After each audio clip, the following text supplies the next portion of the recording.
Do you ever wonder how your vote affects the bearing of the governance? Or how many other perspectives do different patterns of voting demonstrate in this culture?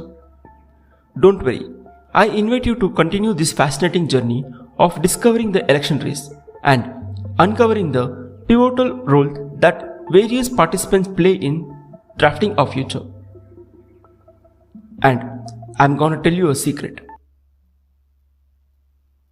Did you hear that? Secrets are supposed to be silent, but in this scenario, it will reveal one day with huge impact as a result. So guys, let's know the difference and make a difference. And you're watching What's the Difference YouTube channel.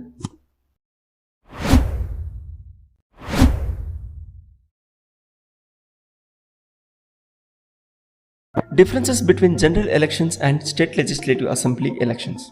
Scope of elections.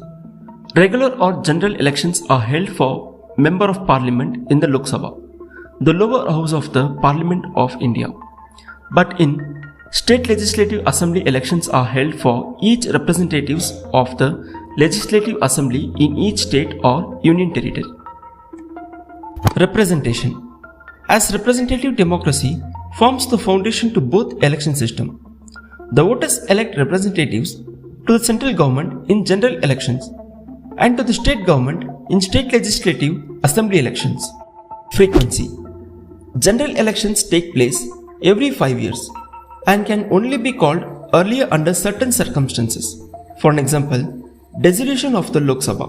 But in state legislative assembly elections are held differently depending on the state, but approximately every 5 years or after the state government's dissolution. Impact. General elections determine the composition of the central government and indirectly the Prime Minister. But in state legislative assembly elections determine the composition of the state government and indirectly of the Chief Minister. Issue. General elections are centered on national level issues such as economy, defense, foreign policy and overall governance. In state legislative assembly elections may be organized and concerned with state-specific problems such as local development, infrastructure, education, healthcare, and law and order. Campaigning. Political parties and candidates engage in campaigns at the national level in general elections. Campaigning is carried out within the boundaries of the respective state or union territory wherein assembly elections are held.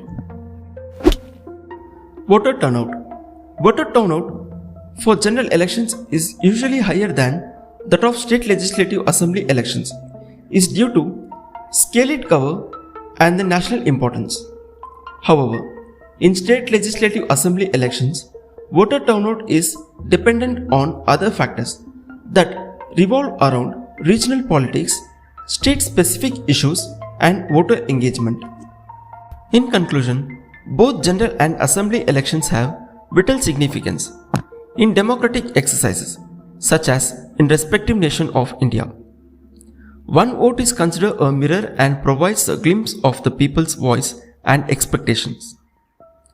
The voting is the fundamental right of eligible voters to catch the preferences and also safeguard the democratic system. Therefore, every eligible Indian and state citizen must be aware of their vote, and it is their moral and ethical duty to stick fast to their voting eligibility and status. Through keen and vigilant activity, the individual has considerable power, and their decision can determine the future of a nation and state to be progressive and on the right path of the development. So guys, let us remember that democracy booms when every voice is heard and every vote counts.